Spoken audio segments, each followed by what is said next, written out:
Makasih sekali Pak Budi. Assalamualaikum warahmatullahi wabarakatuh. Waalaikumsalam warahmatullahi wabarakatuh, Pak. Waalaikumsalam warahmatullahi Mohon wabarakatuh. maaf saya off cam dulu kayaknya nih koneksinya kurang ini. Ya, luar biasa sekali yang disampaikan Pak Budi. Seperti biasanya Bapak-bapak, Ibu-ibu, biasanya kelas ini sangat aktif. Nah, ini mumpung ada Pak Budi Sulistyo, saya sering memanggilnya Pak Budi Sulis. Ini kolega kita juga di doktornya juga di STI dalam bidang geotek kriptografi security ya. Beliau tekun di security dan banyak menulis juga dalam bidang security maupun dalam filsafat sains ini. Jadi mohon bisa dimanfaatkan. Saya juga memang sengaja mengundang beliau karena filsafat ini sebetulnya bagus tidak dari seorang ya. Jadi bapak-bapak juga mendengar gagasan-gagasan dari para filsuf begitu ya. Nah, silakan Pak, nanti setelah tanya jawab mungkin akan dilanjut lagi. Ya, silakan. Nah, itu silakan langsung aja Pak Budi bisa di Ya, moderasi itu ada yang angkat tangan. ya, siap. Benar, Pak. Ini saya tidak biasa. Silakan Bapak Ibu yang angkat tangan. eh Mungkin Bu Widya dulu boleh, boleh. Dia langsung on. Iya Pak, terima kasih kesempatannya. Kalau masalah keamanan itu, saya jadi ingat waktu masalah COVID Pak ya. Itu kan sebetulnya keamanan yang berhubungan dengan imunitas tubuh Pak ya. Nah, Ya, yang jadi masalah waktu itu tuh, ini pengalaman saya sendiri Pak. Karena saya harus banyak berinteraksi dengan masyarakat. Waktu itu saya salaman berkali-kali dengan puluhan orang yang kemudian ternyata ketika dites rapid orang-orang itu banyak yang positif gitu Pak. Terus saya nggak kena, alhamdulillahnya. Itu ya, satu kali. Kemudian saya punya ini, oh imunitas saya lagi bagus gitu. ya, Nah ya. kemudian saya sama gitu, interaksi juga. Karena kalau di kampung itu kan agak sulit kita membatasi interaksi, nggak seperti di kota Pak ya. Nah, Ya, ya. terus saya dan suami juga nggak kena juga gitu. Sampai akhirnya COVID ini mulai melandai, alhamdulillah saya berinteraksi dengan orang banyak juga nggak pernah kena COVID, Pak, gitu. Nah, Ya, akhirnya kalau katanya orang bahwa ya ini kan sebenarnya hipotesis ya, di mana jabatan tangan itu pasti bisa menular COVID itu gitu. ya, ya. Nah, tapi akhirnya di saya itu nggak terbukti berkali-kali gitu. Akhirnya saya Ya, punya ya. kesimpulan, oh mungkin takdir gitu Pak. Karena itu nggak terbukti gitu. Nah untuk Ya, hal ya. seperti itu, kesimpulan Bapak itu apa gitu? Ya Ya, terima ya. kasih Pak. Terima kasih. Menarik ini, Bu Widya ya. Eh, Mungkin langsung saya jawab dulu ya, nanti berlanjut dengan yang diskusi yang berikutnya. Jadi Bu Widya, ini menarik sekali ya. Jadi kalau secara praktisnya ya, kebenaran empiris itu karakteristiknya ya, seringkali dia, bukan seringkali ya, hampir semua, sebagian besar itu probabilistik ya. Jadi misalkan kita nyatakan bahwa cara penularan virus COVID itu adalah melalui apa sih waktu itu? Jadi ada, kalau kita bicara gini ya, itu kan virusnya bisa keluar gitu ya, keluar lewat partikel udara itu ya.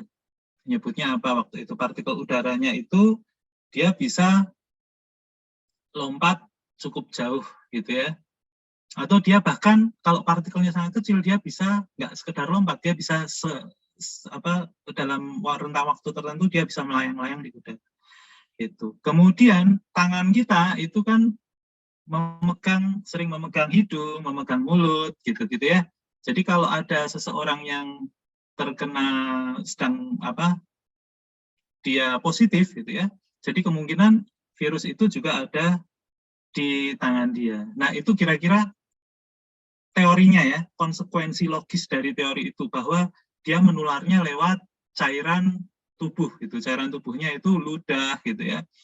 Itu berarti kalau lewat ludah, konsekuensi logisnya yang tadi itu ya, prediksi logisnya, dia pasti kita sentuh di tangan gitu. Kemudian nanti kalau kita bersalaman bisa nyebrang ke lawan bicara kita dan seterusnya gitu ya.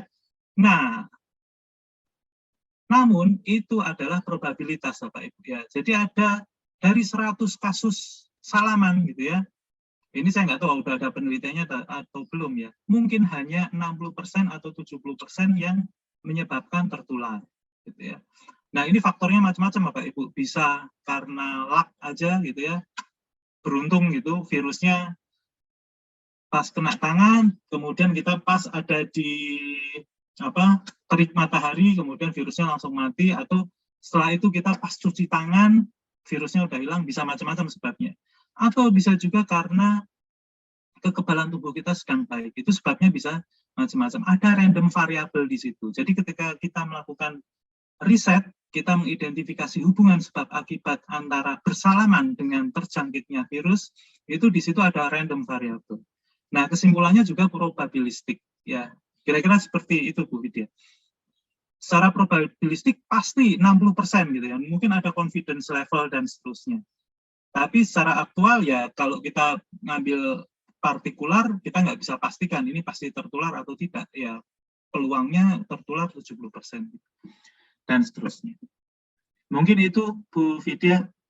Iya Pak. Ya berarti kesimpulan takdir itu probabilistik yang sangat kecil itu benar ya Pak ya? Ya Bu. Sudah takdir gitu. Kalau kita sebut sudah takdir itu probabilistik yang baik gitu. Ya betul. Nah kalau di sains kan tetap kita itu sebenarnya ada hubungan sebab akibat gitu ya. Kita mengidentifikasi sebab akibat itu. Jadi karena kita tahu hubungan sebab akibatnya, maka kita melakukan upaya gitu ya. Oh berarti kita jangan bersentuhan dulu dan seterusnya. Ya, yang nggak bersentuhan juga tertular juga ternyata kan. Bisa tertular ya, juga ya. Terima kasih Pak. Terima kasih kembali Bu Widya. Sebentar, saya ini tidak familiar untuk melihat. Oke, saya moderasi Pak. Silakan.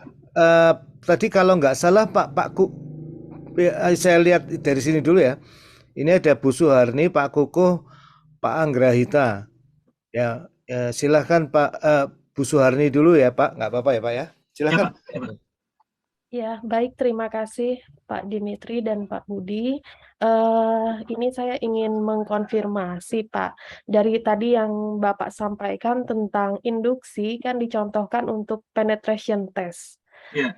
Itu kan semakin banyak kita melakukan data observasi, gitu, mempunyai data observasi, maka kemungkinan bahwa penetration test gitu ya, yang kita lakukan itu semakin terverifikasi, begitu ya Pak ya? Ya, betul. Tapi tadi disebutkan juga bahwa ini untuk misalnya sistem tertentu saja, tapi kalau untuk sistem yang lain kan tidak dijamin kebenarannya. Nah, apakah dalam metode ilmiah kan tadi dominannya kita melakukan induksi, apakah bisa kita simpulkan bahwa cara induksi ini hanya berlaku, kesimpulannya itu hanya pada, misalnya kalau kita dalam karakteristik, misalnya sensor gitu Pak, kinerja sensornya hanya kesimpulannya itu pasti hanya bekerja pada daerah operasional tertentu. Jadi itu yang akan misalnya saya lakukan pada topik riset yang saya kerjakan. Jadi kalau saya metodenya menggunakan induksi, melakukan berbagai macam eksperimen, maka bisa dipastikan ya Pak, kalau kesimpulannya itu pasti hanya terbatas di area di mana saya melakukan eksperimen. Jadi untuk kemungkinan mendapatkan kesimpulan secara general itu masih cukup jauh. Bagaimana Pak? Terima kasih. Ya, baik. Menarik ini Bu Suharni ya. Jadi tadi kan kita bahas bahwa eksperimen yang terbatas gitu ya, itu realitasnya itu nanti macam-macam ya. Kalau di kasus Bu Suharni ini ternyata yang diteliti itu adalah sensor yang memang dirancang untuk bekerja dalam kondisi operasi tertentu gitu ya. Nah, terus pertanyaannya, apakah secara umum dia bisa bekerja di kondisi operasi yang lain? Tentu itu di luar cakupan dari hipotesis kita, ya, Ibu ya. Nah, untuk kasus Bu Suharni, ini induksinya adalah begini, Bu. Jadi dalam kondisi operasional tertentu, Ibu kan menguji di lab, gitu ya.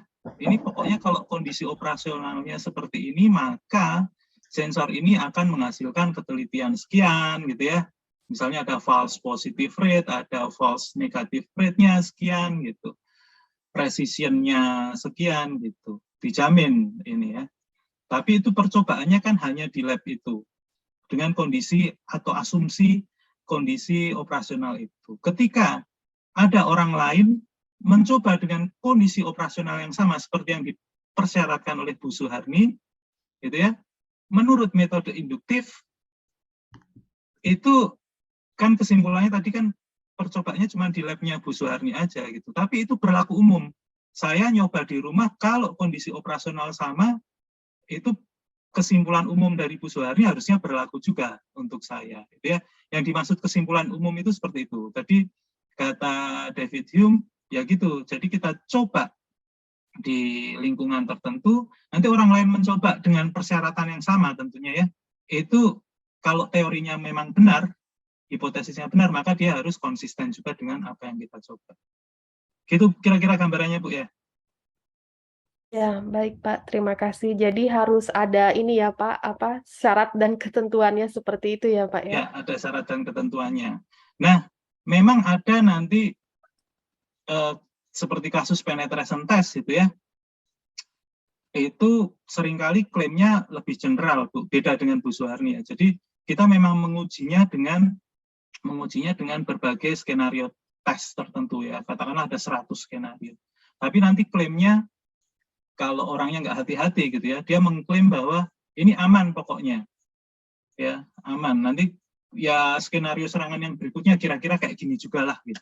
Dia klaim seperti itu. Jadi klaimnya general, gitu ya. Nah ini nanti yang akan kita lihat di slide-slide selanjutnya. Itu mungkin Bu Suharni. Siap Pak, terima kasih.